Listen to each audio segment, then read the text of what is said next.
Hey guys, welcome to Fast Keto. I'm your host, Ketogenic Girl.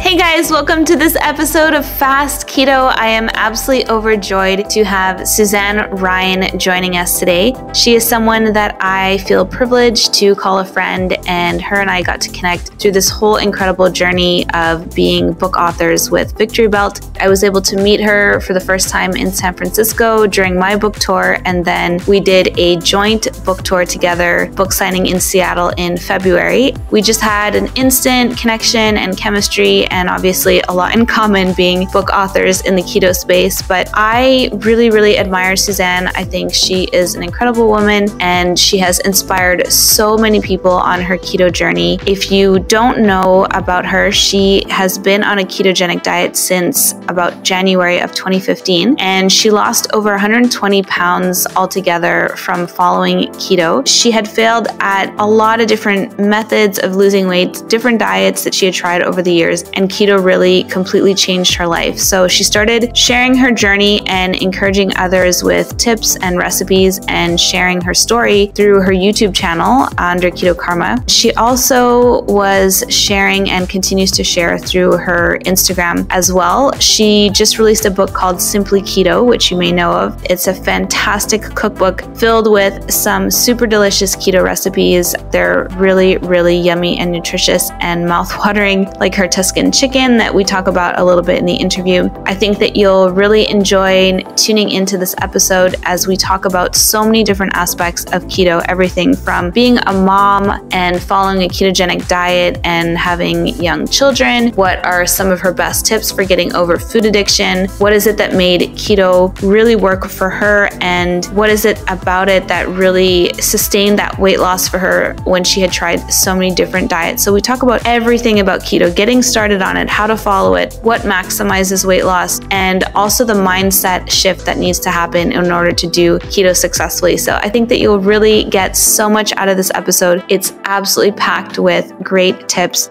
You'll have to also check out Suzanne's book, Simply Keto, on Amazon. It's been one of the top performing books in the keto space, so be sure to check that out as well. And I hope that you enjoy this conversation with Suzanne and I.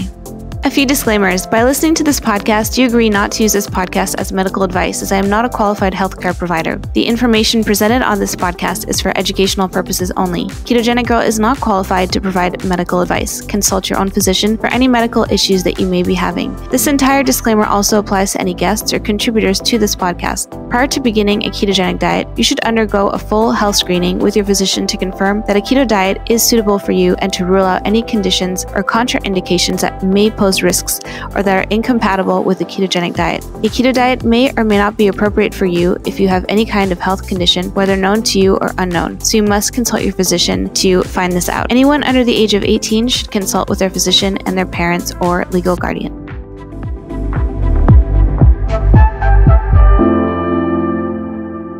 Hey, Suzanne, it's so good to get to catch up with you a little bit. Hey, thanks so much for having me on. What's life been like for you since I saw you? I guess the last time was February 5th. I remember the exact date because we had our joint book signing in Seattle. Yeah. What have you been up to since then? So I've basically just been back home, getting back in the swing of things. You know, Olivia is 5, my daughter. So she keeps me super busy. So yeah, just, back to the normal, doing laundry, catching up, organizing things, and then just keeping up with the blog and, Instagram and all the different social channels to connect with everybody now that I'm back home. How are you feeling about how the book tour and everything went? I think it went great. I was definitely nervous about it. Public speaking has never been something that I've really loved. I actually changed my major in college to avoid it. So it was actually it's kind of comical that I'm okay, now I'm going to be doing public speaking night after night. But it was really great because I think along this journey, I've really had to just face different fears. And then once I get to the other side of it, I'm okay, that really wasn't as bad as I thought it was going to be. And it was so awesome to meet so many people and hear so many people's stories. It's such a wonderful experience to be able to meet people in person. Yeah, I was telling people that it was the most thrilling and exhausting, terrifying, and like incredible experience ever. You know, like you feel like a rock star, but you're so tired, but like it's so scary, but it's just so amazing, like hugging all these people night after night. And like, it's such a mix of emotions, but overall, like what an experience. And it was so cool that we got to share one of them together too on the last one. Yeah, that was really awesome. We definitely have to do that next go round. That'd be so fun. Yeah. So for anyone who may not be familiar with you because maybe they're new to the keto space, could you tell us a little bit about yourself? Sure. My name is Suzanne, and I have basically like struggled with my weight for the majority of my life, mostly starting around like middle school. And that's actually when I started and stopped my first diet. You know, I had just basically battled my weight all my life. Each time I would try something, I really like couldn't stick to it for very long, or I would do it for a little bit and have a little bit of success and then cave and then end up regaining the weight and then some. So, you know, I just kind of had this constant like diet of the week thing going on where I was always looking for something else to fix me or to fix the issue. And at my highest, I actually got up to a little over 300 pounds. And I just really got to the point where I really felt like I wasn't living my life and I was sitting on the sidelines and I wasn't able to really participate in things. And I just didn't even have the energy or desire to really do very much. You know, after my daughter was born and then I had some other things happen in my personal life, I was just like, you know what, like I'm so tired of like taking my life for granted. It's time for me to get healthy and like really commit seriously to something. But at the same time, I was really scared because I was like, well, I've already tried everything and I can't stick to anything. And I was really just didn't feel sure of myself about really being able to make the change. One day I was actually on Reddit and I found that somebody was like posted a transformation picture of their weight loss with the ketogenic diet. And I actually hadn't ever heard of keto before. So I started researching it and I'm like, okay, this is awesome. Like there's no sales involved. It seems totally doable. Like it works on the food addiction side of it, like cravings, you know, that you normally have when you eat like a high sugar, high carb diet. So I was like, all right, like this is something that I'm going to try. The last thing that I haven't tried and let's see how it goes. So, you know, after I did some research, I actually started and stopped this as well. And I think that's when I really started realizing that on top of having a new lifestyle, I needed to really invest in the mindset needed to make a lifestyle change sustainable. So, you know, I think what happened at that time was my really good friend's son passed away and he was only 2 years old. And just seeing him, you know, have his life taken away, I just was like, okay, like I am not going to take my life for granted anymore. Like it's time for me to like really get serious. Like I have this healthy body besides what I've done to it. And it's go time. Like I'm not wasting another day. And so I restarted keto again in like mid-January 2015. Sorry, what made you stop when you were doing it? I think it was just like this typical thing of like stopping eating the foods that not only did I like, but I was just like used to, like these like quick, cheap, convenient foods, like, you know, just everything boxed and ordered out. And it's just like all the stuff that was kind of like what I grew up on. So I think it was just like breaking the ties with that. I was just so used to like when I would go out, I would get like burger and fries, or I would get almost everything that I would order had carbs. So I think it was just like that initial thing of really committing to change the way I was eating. I think in order to really do that successfully long term, like you have to work on the mindset as to like why you're doing it, so that instead of it looking like a punishment, it's actually like an investment into your life and your health. So you found giving up just some of those foods, like you said, you grew up with, those convenience foods, that was kind of the biggest obstacle for you when you first got into it? Yeah, I think because those foods just make you crave them. You know, it's just like, I wanted those foods so bad. Like I definitely had food addiction, like hands down. I was thinking about food and craving food all the time before I started keto. And so once I kind of knew that keto would really help unlock that and like really make the cravings go away, then I really just kind of decided like, okay, I need to just invest in the process. I know I'm going to have 2 or 3 weeks of a little bit more struggle while I'm getting adapted adapted of like maybe craving these things, but I just need to like break through it. It's just a detox from sugar, you know? Yes. But once I got past it, then I was like, oh my gosh, I'm never going back. I feel amazing. I have all this energy. I'm losing weight. Like, I'm like, what? Why didn't I do this sooner? So when you first started, were you getting a lot of those results at the beginning, or was it not as much? Yeah, my weight loss, honestly, in the first year was like really steady down, which was interesting because a lot of times other things that I had tried, like it was like up, down, up, down. But in the first month, I lost 21 pounds. And then by the end of the first year, I had lost exactly like 100 pounds. It's amazing. And it was just really steady and consistent. But then you still were kind of like, I'm getting these great results, but like habits were creeping back in, or? Well, so honestly, like with just switching over, I think the best thing that I did this time is that instead of changing way too many things at once, which in the past I would like sign up for a gym, I would, you know, change a new diet plan, I would make all these like commitments of things that I was going to do. And then it was like so overwhelming because I was changing so much at once that I would just kind of give up. So with this, my very initial start was stopping drinking soda, because before the soda was pretty much like the main thing that I drank. And then after I had, you know, mastered that, then I moved on to like full-fledged keto. And I didn't go to the gym. I didn't work out or anything the first year, just because like I wanted to focus on getting my eating habits under control. So breaking things off into smaller chunks and like really just mastering those things and making them really a part of my life instead of like a temporary fad was like the best thing that I did, because then everything that I did was not just a temporary thing, but it was a lifestyle change.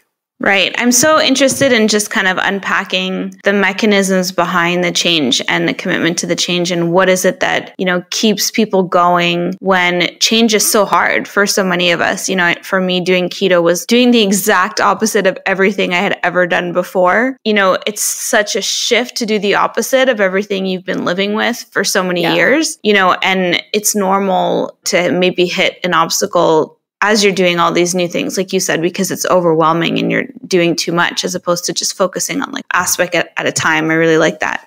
Yeah, I think it's just breaking it down to like more sizable chunks. You know, for me, I was like, okay, like I have 120 pounds to lose, and that seems like awfully intimidating. But if I just like break it down to 1 pound at a time and like 1 day at a time and just like going through it and just breaking it down a little bit, it didn't seem so huge. And then next thing you know, when you've adapted these just livable lifestyle changes that you've specifically done that you can stick to them, then it's like you're better off for the long term, because you don't have anything, you know, if you're going to change something that you're not going to stick to, it's only going to yield temporary results. So it's like having those changes really be something that was long term was really the key.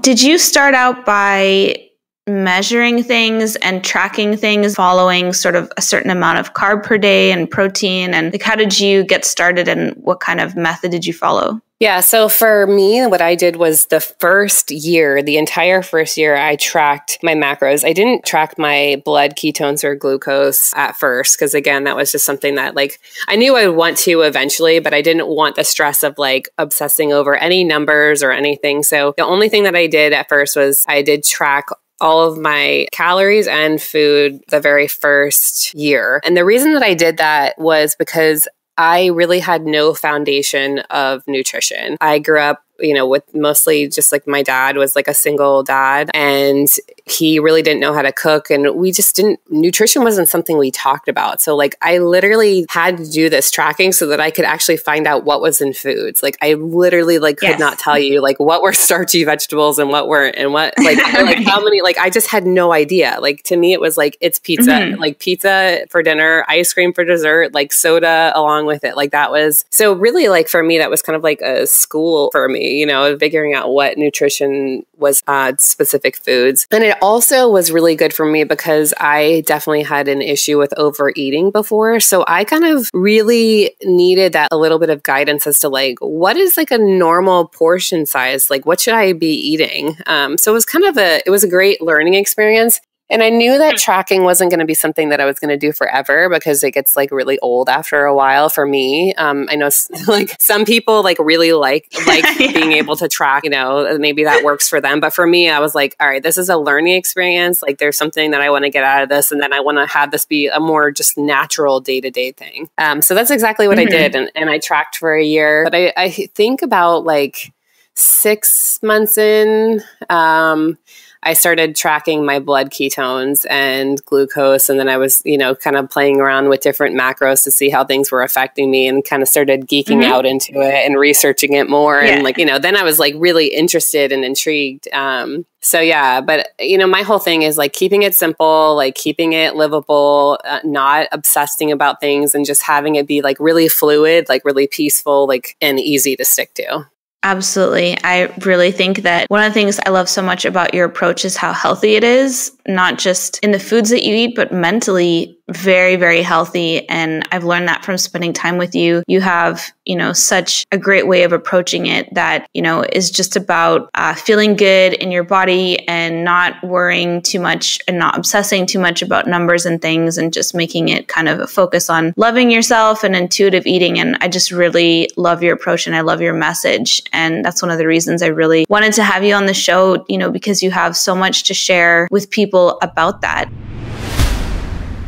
All right, guys, I know that you care just as much as I do about feeding your families the most nutrient-dense, high-quality food and meats, and also being able to save money and be on a budget. That's why I love ButcherBox. It saves you time and it saves you money by not having to go to the store and shop. And you also get incredible deals. They have a brand new promotion that is running in March, and it is for anyone who signs up that is a fan of Fast Keto. You can go to butcherbox.com/Fast Keto, and if you sign up, you will get free ground beef for life, plus $20 off for signing up using my link, and that's butcherbox.com/Fast Keto. You get free ground beef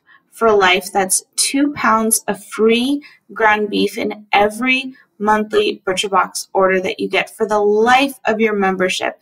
Now, this is a great way to save money, save time, and be able to feed your family nutrient-dense food. So check out the link. I'll put it in the show notes as well. It's butcherbox.com/Fast Keto.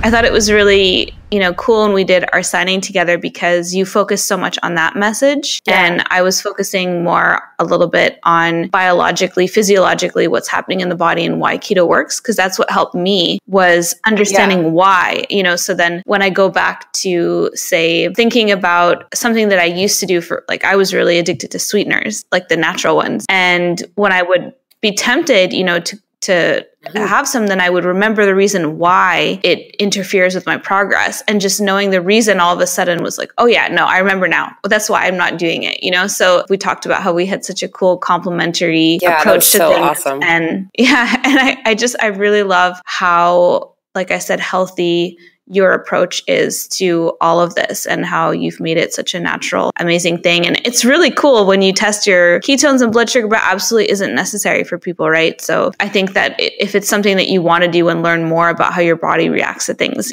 do it. But you are getting great results even without testing. Yeah, definitely. And I always say that, it's just kind of one of those things where don't let it deter you. If you're not interested in testing, you'll know by how you feel, how your energy level is, how your appetite is, how your clothes are fitting. You really don't need to. It's just, I was so intrigued. I'm this is so amazing. I want to know everything about it. But yeah, I think there's definitely a level of involvement that each person will find their own desire for. Absolutely. And were you also creating a caloric deficit in that? I'm just interested in, how different people approach the weight loss, because you've been so incredibly successful with your weight loss. Yeah. So definitely during that first year when I was tracking, I did 20% caloric deficit and stuck to that. And then after the first year, now it's just intuitively eating off of pretty much what I learned. I think that was just something that was really important for me. And maybe, now looking at it, maybe I wouldn't even have had to do as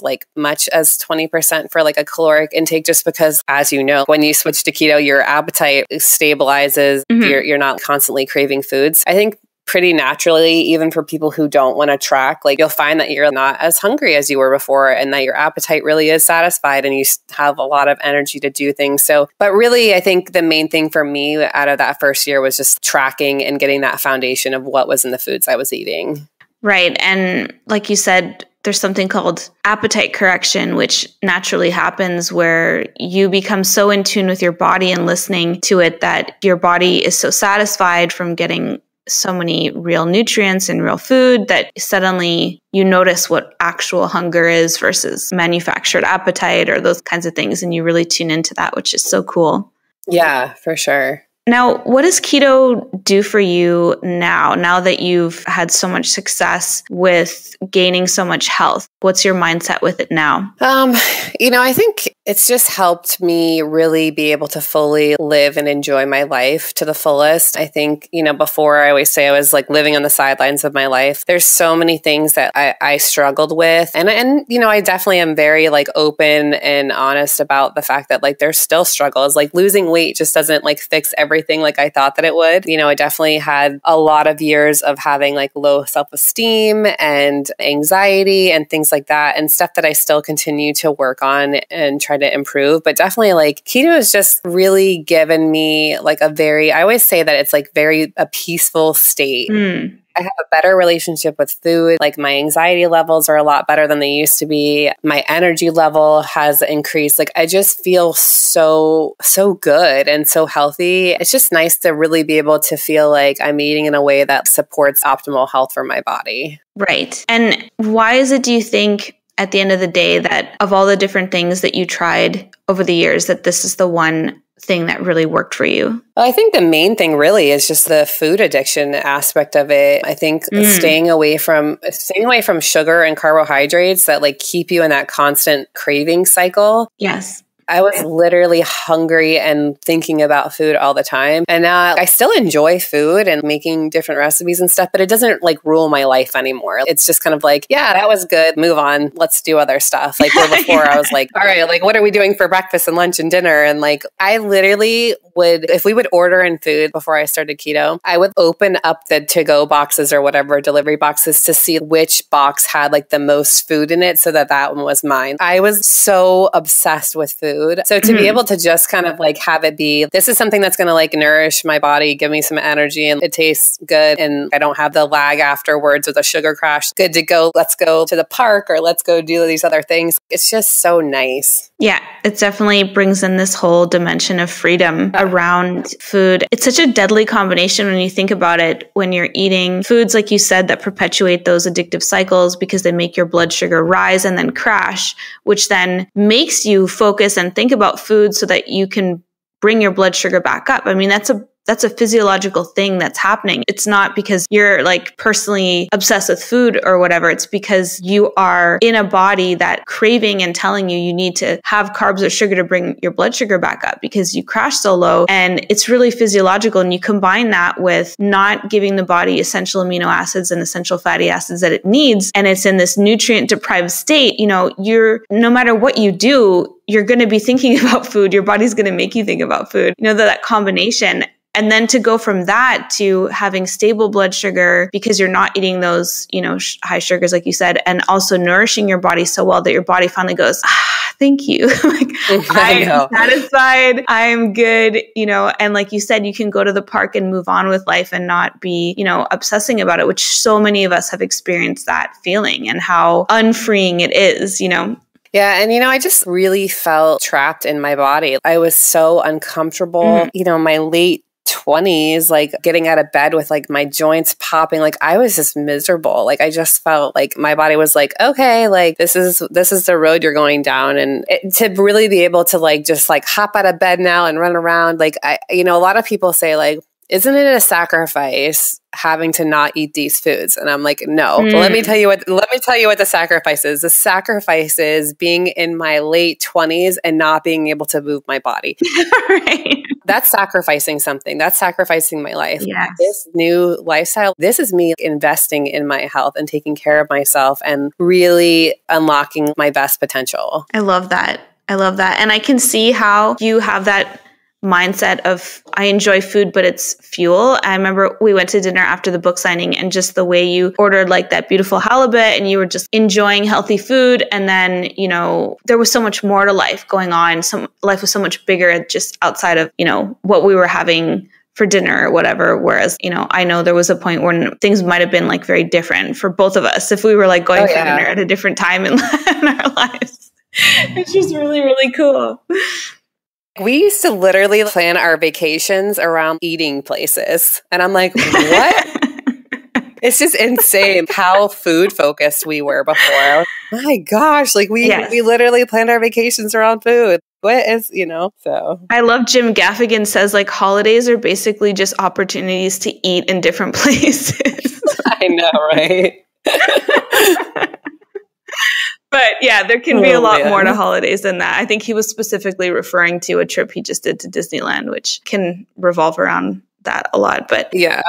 I'm curious, just before we move on a little bit from actual food, but so many people I'm sure want to know, like, what does an average day of intuitive eating look like for you? So generally, I'm not a huge breakfast person. Mm-hmm. What I'll do is if I don't feel like eating breakfast, sometimes I'll do coffee with either heavy cream or almond milk or some type of alternative. And then I'll do maybe some like MCT oil if I just want a little bit of extra fat, little energy boost. But if I do eat breakfast in the morning, normally very simple and easy because mornings are super busy here. I have my 5-year-old, so I'm like getting up, getting her dressed, getting her ready for school, getting my husband ready. They're second kids, right?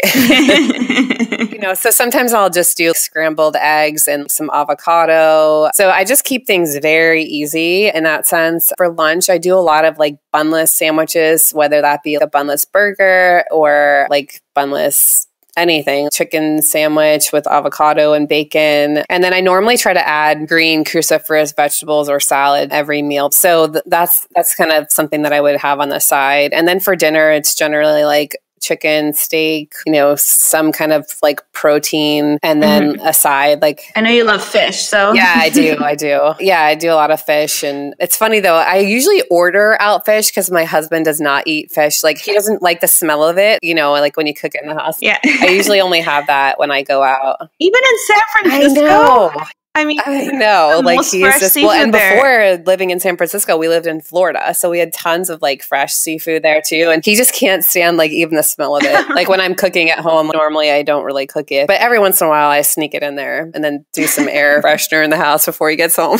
But yeah, usually just like that with some kind of a side. Like we'll do like mashed cauliflower, or we'll do asparagus or Brussels sprouts. I love Brussels sprouts. So it's just, I just keep it very easy, and it just kind of makes it nice. My daughter mostly eats the same thing that we do, but sometimes has a little bit like higher carb sides. Having somebody in the house that is not fully keto is actually pretty easy to do. I think a lot of people are like, well, aren't you making like multiple meals? And I'm like, no, absolutely not. Like maybe I'll make one other side, and it's really easy to do. Even with company coming over, you basically eat the same thing because like who doesn't normally eat like a protein and a vegetable? And then the only difference is maybe they'll add a different side. So it's very easy to do with company or with people in the house who are not keto. That's what I was going to ask you is, so many of the women that you and I both get to interact with all the time are moms. I think their biggest question or struggle is, how do I make this work with a family? I know that you make it work. So what are some tips that you have maybe for moms out there?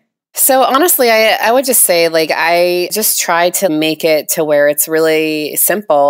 With Olivia, if we make like chicken or steak, she eats that. Then she eats like a little bit of a vegetable. And if she wants something like sweet potato or something that's like a little bit higher in carb, then I just make like a single portion size of that for her. And again, if like we have company, if they ask for like, normally what I'll say is, hey, so like, as like we eat keto, like, is there any side alternative that you'd like that since you're not, like I try to be accommodating. So if someone says, oh yeah, I would like to have potato or something like that, then I'll make that for them. But really it's only adding on like one side alternative, which doesn't take any time at all. But 9 times out of 10, I find that most people are like, oh my God, I love the food that you make. I can't believe that this is like so good and healthy. And even at different parties, we'll have food out and the keto stuff is always gone. Even sometimes before the traditional foods. So yeah, my biggest tip is like, keep it simple. I challenge Olivia. It sometimes can be really difficult with kids because they can be really picky eaters. if you go to restaurants, the kids menu seriously makes me want to cry, because we have to start teaching our kids about what are healthy choices. And the kids menus are like chicken tenders and fries, corn dogs and fries, grilled cheese and fries. Why is this like the only options that you have for kids? So a lot of times, even with eating out, we'll order off of the adult menu or just share food with her. And I find that just like exposing your kids different foods, saying like, hey, let's try this. Because sometimes if it's green, they're like, oh, I don't want it, So I'll say, okay, listen, like I want you to take one bite and you can try it. And if you don't like it, it's okay, but I want you to at least try it. And we'll do that multiple times. And maybe sometimes she'll say like, no, I don't like it. But then sometimes I'm like really surprised and she'll try it the first time and not like it. And then the second time and she'll be like, oh, okay, I like it. And then ask for it. So it's like, sometimes I think it's just offering multiple times for your kids to just try things. What was that thing in school where? Yeah. Okay. So at her school, they had a day where they were talking about food, which was great. And they were just talking to the kids about what items are healthy and what's not healthy. And so they had all these different things from like candy to bread to vegetables and fruit. So when I came in, the teachers all know that I'm keto. And so the main teacher was like, so we did the food sorting today, and Olivia was the only one in the class that put bread in the not healthy pile. I was like, that's so funny. And so, I think mama moment. I was like, yes, girl. But, I think it's just kind of cool that like, I let her be a kid and I don't have her obsess about food because I don't want her to be in the opposite. I have friends, especially in California, whose parents were very, very health focused. And so they didn't have any of the foods that I grew up with, all these fruit roll-ups and gushers. And oh my gosh, I ate the worst non-nutritious food. I was like the most popular kid at the table when it came to lunchtime because like everyone wanted to trade with what was in my lunchbox. But like, I have a dear friend of mine whose mom was really health focused, never let her have like anything outside of what she thought was healthy. And what she ended up doing was my friend was like sneaking food, hiding food, buying food out, eating it, and then like stuffing the wrapper so her mom didn't see. So like, I know that it can go too far on the other side. So what I try to do with Olivia is give her the foundation, give her some healthy options and let her choose between those healthy options. And then also let her be a kid and every once in a while enjoy things, for a birthday party, I'm not going to be like, oh, you can't have the cake with the rest of your friends. I try to just say, if this is something that you want to have on occasion, like that's okay. But we don't use food to mask our emotions. We don't use food as like a reward system, so there's just different things that I try to instill in her so that she can have a better and healthier relationship with food than I did. I love that. And I think it's just really a healthy way of looking at it because you want to provide those healthy options. But then at the same time, if you just get too crazy about it, then, it's going to be challenging and you might actually cause the opposite effect, which we talked about that can happen too. If there's too much restriction, like you said, it can go the other way. So Yeah. I just want her to have kind of like an introduction. And then like, I'm hoping as she becomes an adult and makes choices and she's better informed to decide like, okay, well, I know that this is something that maybe I should have every once in a while. Or maybe she'll end up being keto. I mean, we'll see what she decides, but at least she has the foundation, which is definitely like something that I didn't have. And I felt like it would have been really important for me to have. Is your husband, I think we were talking about this before, that he had done keto in the past, and does he do it with you now? Yeah, so he didn't start keto with me at first. Then when I was a couple weeks into it, then he was like, wow, you are serious about this. And you're doing great. And I probably I was talking about it nonstop. So I think he was probably like, okay. And then he did really well on it, lost quite a bit of weight. And then his mom was actually diagnosed with terminal cancer. I think a lot of times in life, when some emotional things happen, we can kind of revert back to our old ways. And that's something that, I think we have to fight for not falling back into. It's not something that you just learn and then you just move on. It's like a constant thing that you have to work on. And unfortunately, he kind of ended up falling back into some of the old like comfort foods. It's a little bit difficult for him because he works at a software company and they literally shove energy drinks, high carb foods down the workers' throats and have them like coding. And I mean, they just had tons of treats and desserts and they have breakfast, lunch, and dinner served in the place. And I think, he was just not really at a good place, like mentally and struggling with a lot and kind of fell back. But thankfully, he's been doing really well and he's back to keto and he's, kind of realized that he had a bit of a setback and he's ready to kind of tackle it again. So, I just try to let him figure that timing out on his own, because I know for me, when I was 300 pounds, my family members were like, oh, you need to do something about your weight. And, it's like, you can't really have somebody else tell you when you're ready. You have to kind of come to that place on your own. Knowing that, like, I never really pressure him. I just try to be supportive and say like, hey, like, how about we do this, or let's do this together. Like, I try to just be really supportive, but at the same time, let him come to it on his own. I love that. And I'm the same with Pete, because he still has quite a bit of sugar addiction personally. And I'll say things like, I'm making burger tonight. Do you want a bun or do you want salad? So there's like two options. And then he'll look at me and be like,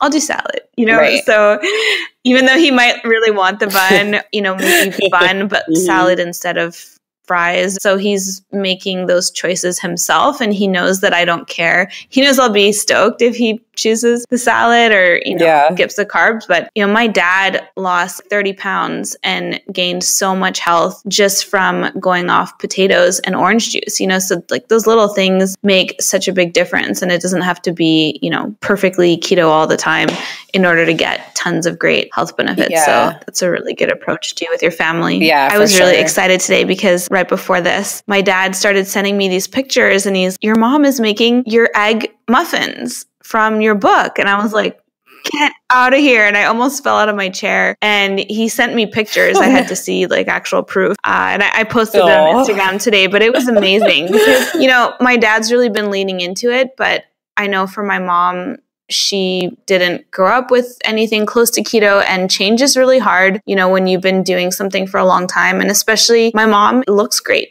She's in great shape physically. So sometimes when you don't have that direct motivator, like for myself, I had food addiction and I was carrying extra weight because of it and I didn't feel good in my body. I had all these motivators. She feels fine, or like my husband, he feels great. He looks slim. Like, what's the motivation, So I think it's a lot harder to make those changes when you don't have some kind of pressing reason or anything. So when people do make those changes, like my mom, it's the first recipe that she's made from my cookbook. And I was so excited about it. Like, I had to share it because it's so good for people to know. I was never pushing it on anyone, never. Right. I don't like even your parents. Yeah. Exactly. I was just saying, well, this is what I'm doing. And I think for my mom, it's been her seeing more and more of the research and studies and news articles that have been coming out with a more balanced view that, keto's not so extreme and all this stuff. It's really actually quite a balanced, healthy diet. So that stuff really, really helps. Yeah. But it's so exciting when your family members get on board. Totally. I can so relate to that because I think I might have told you about growing up. My dad and my brother were like the two main people that we lived with. I saw my mom like every other weekend kind of thing, but mostly I grew up with my dad and my brother. And they ate the same junk and sugar and soda and stuff that I ate, but both of them were thin. And I was like the only one in the house gaining weight every day almost, And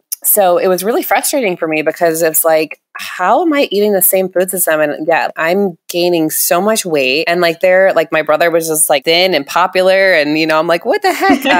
And so, and he was always like lovingly talked to me about, because I know he was worried about me. So, especially when I was 315 pounds, I think everyone was worried about me because it's just, you don't want to see your loved one start putting their health at risk. And, I was really uncomfortable. So, my whole life, he's been like the thin one and kind of had everything dialed in. And then, I started keto, lost 100 pounds in a year, got to lose like 120 pounds total and like was healthy. And then when he hit like his 30s, like he started like gaining some weight because he was still like drinking the soda, doing all that stuff. His metabolism was slowing down and the weight was kind of starting to creep up. And I'll never forget, he called me one day and he's like, so can we talk about keto? And I'm like, yes. Like, I had never thought ever in my life that my brother would be calling me to talk to me about how to lose weight and be healthy. I'm like, this is so great. Yeah. So my brother and his wife are now keto. My brother's lost like almost 30 pounds and he's like, this is so awesome. And it's so easy. And like, it's so nice when, your family really does. It's like the light goes on and they're like, oh, I get what you're doing. Like, I get why you're so passionate about this.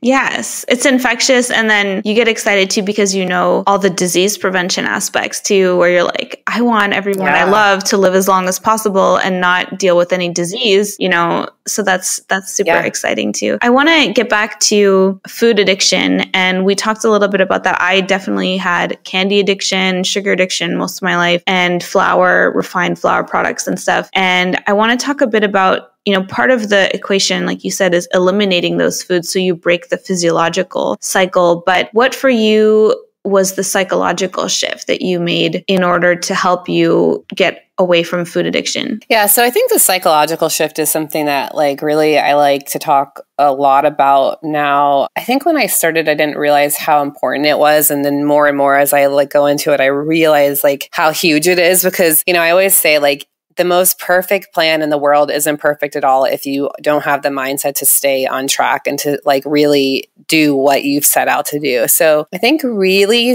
taking the time to like work through different emotional issues that I was going through, why I was overeating, why I had a dependency on food, why I turned to food to deal with different emotions from like happiness to sadness to stress, you know, really breaking those down and then working on really seeing the changes that I was making as an investment in my life and my health instead of a punishment. That was a huge shift because before it was always like, here's this diet, I hate that I'm doing it. I don't really want to do it, but I want to lose weight. Like, so it was like, I wasn't ever really fully in it because I was always feeling like I was in the middle of sacrificing something that I didn't really want to do. So really, really looking at keto as like, I'm doing this because I want to be healthy. I want to live longer. I want to lose weight. I want to take care of myself. I deserve to be happy and to be healthy. That shift is so important. And I think it's something that we all need to talk about more. And you know, it's hard because these are hard things to talk about. Like a lot of my friends were like, gosh, like I never knew you were struggling so bad. I never knew that you were so sad. When I, you know, share about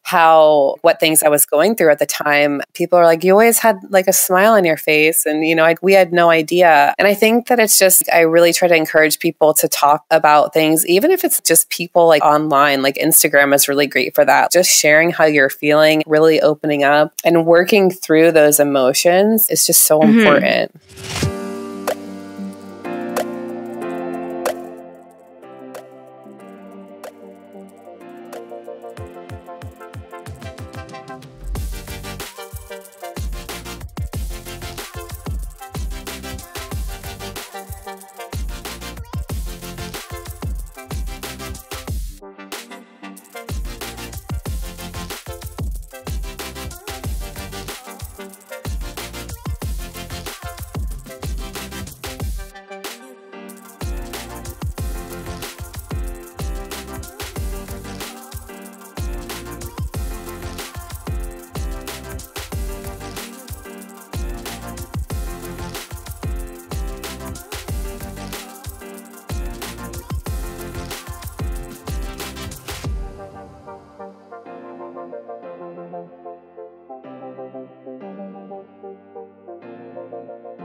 It is. And what was something that you found helped to work through the emotions instead of turning to food as a way to mask those feelings? So I think part of it was probably just like working through it. So like when I was feeling really sad about something or, you know, going through something, I was actually like talk about it, make a post, make a YouTube video, you know, something where I was just putting it out there of what I was going through and really processing it instead of covering it up, where I feel like food was my cover up. I would be like stressed about something and I would go eat food and just like enjoy the experience of eating instead of thinking about what I was going through. And now I've learned new ways of dealing with stress and things like that to where I'm really worried about something. Okay, instead of like going and eating, which is not going to fix anything and then it's going to make me feel bad afterwards, let's come up with a plan. All right, well, what do I need to do to like make the situation better or to feel less stressed, or like what can I put into place where this won't happen again? How can I fix the situation? And then like having it like an action plan to things that we're were going on was so much better, because then I actually fixed the thing that I was worrying about and was better prepared to deal with it, and learned that, food was actually not really helping anything at all to begin with. So I think it's just learning new ways to manage that, because unfortunately with our society, we use food for so many things. It's around every celebration. It's like, oh, you did really good. I remember actually in school, so this just goes so far back. Like in school, if we read a certain amount of books, we got a pizza. Yeah. That was our reward, was like a pizza. I remember with Pizza Hut, we would get little personal pan pizzas if we read 5 books or something. So it's making it to where food is not a reward or a comfort. That's a work in progress. Sometimes you're stressed and you're find yourself reaching for a peanut butter jar. It's hold on, am I actually really hungry? So it's definitely a work in progress, but I think just being aware of it is the first step. Absolutely. And I love how you said that you worked through a lot of those feelings doing some of your videos, because you've shared a lot of yourself online with doing that. When we were in Seattle, we were talking about how you loved Brené Brown and how she talks a lot about vulnerability, and to be able to do all those videos and share a lot of the posts that you've shared that have really resonated with people takes courage to be that vulnerable, but then you're able to inspire other people to do that too. But I didn't think about it as a way of kind of being therapy for you to work through feelings too. For sure. Yeah, I love Brené Brown. She's amazing. I think being vulnerable is something that, especially related to your weight, is something that's really difficult, because there's a lot of shame associated with it. I just remember, I wouldn't even tell my friends if we'd go shopping. They're like, oh, what size pants are you looking for? Because they would be trying to help me. I would not say, my pant size, because I was so embarrassed. There was just so many things that I was so mortified about. I didn't end up really verbalizing a lot of things that I was going through, because I just felt really alone in it. But then the more that I really realized that being vulnerable and really talking about those things was not only important for me and processing it, but so important for so many other people to connect and know that they aren't alone. Because, unfortunately with social media, it can be a bit of a highlight reel where it's look at me, look at this, look at my car, look at my house, look at my perfect life, look at my, this and that, where I think really where social media is the most powerful and the most life-changing is when we are just ourselves and we talk about the ups and the downs, and the downs are just important as the ups, and talking about the struggles and the things that we're going through, knowing that it's okay to have struggles, because you can get through them, and to be able to just see that life isn't perfect, and there's going to be things that we face and challenges that we have, that we're not alone, and that things really do get better if you work at them. So I think that that's such an important aspect of any kind of lifestyle change, even if you are not keto. I just think working on that and being open and vulnerable and really processing the things that you're going through is just so important. That's really, really powerful. Now, if someone new is coming to keto, what are some maybe top 3 or 4 tips that you would give them? So I think the number one thing that I always say is keep it simple and don't overcomplicate it. I think it's really important to do the research and find out exactly what is keto? Why are you eating this way? Get yourself a foundation. I think that's a really important investment, so that why you're doing this and what your goals are. But then I think it's really important that then we don't really make it to where it's a painful process. I've seen some people just really overcomplicate everything, where they want every little thing spelled out, or they're making it harder than it has to be. So keep things simple, take things a day at a time, break things down into smaller chunks. And then the ultimate thing for me is just don't ever give up. If you have a day that you have a setback, it doesn't mean that the rest of the day is ruined, or that the rest of the week's ruined and you can just go, because that's what I used to do. I would be if I had a bad breakfast, I'd be well, I kind of ruined the whole day. So lunch and dinner is kind of a pass. And then tomorrow, so I would say for people, if you have something for dinner that maybe, wasn't on plan, or you had something and you slipped up, immediately the next meal, you just hop right back on. Don't give yourself okay, well then I'll start next week. I literally put off really sticking to things for years, because I was well, I'll wait until Monday, because I want to enjoy the weekend. You have to just kind of commit and start now. And so, keep it simple, never give up, and get yourself the foundation of why you're eating the way you are. Those are really, really great tips. And what is the best purchase you've ever made for keto? I would say, I mean, one of my favorite things that I just initially read was The Art and Science of Low Carbohydrate Living by Finney and Volek. I think that probably just gave me like a really great foundation. I think that book kind of like helped me really look into a different opinion of like having a high fat diet. So I feel like that was really the thing that really made me challenge what I was taught. Even I went to school for ultrasound and we had like a brief intro of nutrition. And I think it was just like I needed something to kind of really show me that eating high fat wasn't going to make me have a heart attack. Like it gave me enough where I was, oh wait, there's actually some legitimate science and research that shows that I've been fearing fat for no reason. So that was really a great thing for me to really allow myself to like feel comfortable and confident in the lifestyle change. Absolutely. Now, what would you put on a billboard for people to see who might be struggling with their health or weight gain? As corny as it might sound, like I think one of the things that I always kind of go back to is like change is possible. Oh, I love that. because I think the thing for me is with every diet that I tried and failed, constantly gaining weight every year, I had really lost hope. So I think just really knowing that people around you maybe are struggling with the same things or had felt hopeless, and to know that like you really can change and you really can make differences in your life that lead you down like a healthier road. I think it's just good to restore faith in people that no matter how many times you tried and failed, you really can change your life. It's not corny. I think it's really powerful. Yeah. It's awesome. It's such a good message. Yeah. I really love that. Now tell us about your book, Simply Keto. It has been just a runaway success, and I've absolutely loved seeing how incredibly well it's just been absolutely flying off the shelves. So congratulations on all the hard work I know it goes into writing a book. Thank you.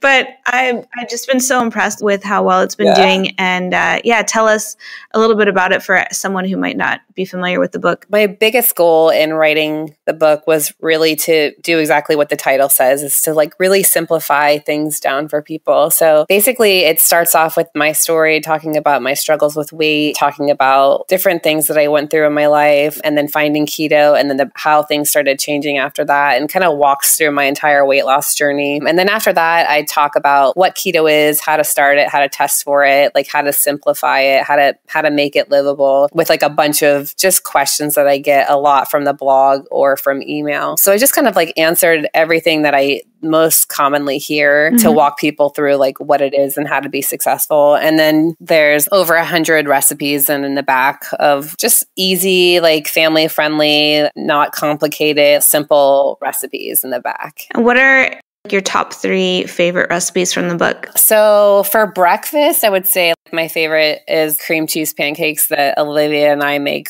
almost every weekend. Those are definitely like a favorite. Pancakes used to be like one of my favorite foods. They always made me sick afterwards, and I still ate them. I don't know why I did that. When I make them keto friendly, they don't make me sick and they taste delicious. It's great that you can like modify and have different recipes of foods that you enjoy. Just changing the simple ingredients can make it so much better and healthier. So I definitely like the pancakes. The chili is definitely one of my favorites that we make a lot. Yeah. And then the Tuscan chicken is probably my favorite to make when we have company, that has the goat cheese and the lemon butter wine sauce on top. So that's definitely one of my favorites as well. That sounds amazing. I have to make all of those. Those sound incredible.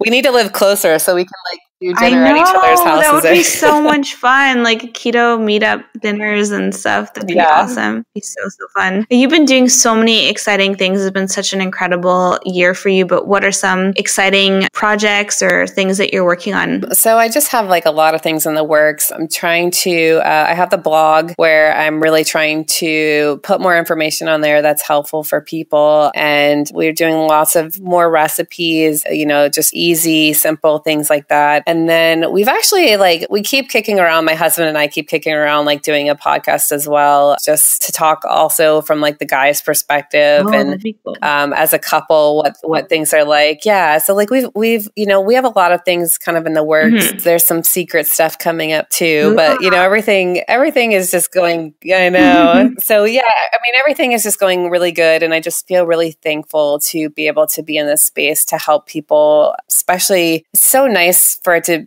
be something that I totally understand the struggle and I can relate so much to the people who are going through things. I'm sure you totally can feel that. It's just so nice to be able to give back to something that we struggle with on our own and that we totally understand. I totally do. And I remember one of the first posts that I saw, I remember Jimmy Moore had done a post about meeting up with you, and I hadn't known him from meeting him in person. And then I think you did this post. I was looking through your feed. This is maybe a year or two ago. And you just talked about so candidly, how uncomfortable you had been through this really uncomfortable phase in your life. And now, you were out of it. And I completely related to it. I think that's why you have such an incredible response from people. You're so candid about your journey and your feelings. And it's just been so helpful to so many people. And I know that, people can gain so much from following you and from, all that you do to share your journey. So thank you for all that you do for the community. And, you're so responsive to people, so kind, so loving. People can really feel that from you. So it's been a privilege to get to know you and get to know you more and everything. So I'm excited for all these projects, secrets, and other things coming from you. People can find all your stuff at Keto Karma mostly. Yeah. So my blog is ketokarma.com. And then on every other social media, it's just at Keto Karma, Facebook, Instagram. And then YouTube, my YouTube channel is under Keto Karma as well. So kept it the same across the board to make it easy. Yeah, that's great. Well, thank you so much for being here with me today and being here with all of us. It was super fun to chat with you about your story and everything that's you've been up to in the past little while. You shared so much great information for people. So thank you. Thank you so much. Thank you guys so much for tuning in to today's episode. I hope that you enjoyed it as much as I did. I always have such an amazing time whenever Suzanne and I get to connect. She is such an inspiring woman, and I kind of want to be her when I grow up. I don't know about you, but she just has such an incredibly healthy approach to life, to living, to being a mom, to enjoying a keto lifestyle, and to health. And I really just love every time that I get to learn things from her because she is truly inspiring and amazing. So if you don't follow her already, be sure to follow her on Instagram under Keto Karma, I think probably on Facebook as well. And be sure to check out her book, Simply Keto. I wanted to let you guys know all about the 28-day challenge. If you'd like more information on getting started with keto and you would like to have my free support and coaching, check out the 28-day Ketogenic Girl Challenge. It is all at ketogenicgirl.com. And be sure to send me any messages over Facebook if you have any questions about it. I'd be happy to answer the challenge. It's a great following basis to start off with and try keto out for yourself and then make tweaks depending on how the program is working for you. But it's a great place to start with a really supportive community around you. And you can check out more information about it at ketogenicgirl.com. If you enjoyed today's episode, be sure to subscribe and leave me a rating, a review. I would absolutely love to read it. I hope that you guys have a fat-filled week and looking forward to joining you on the next episode. Bye for now.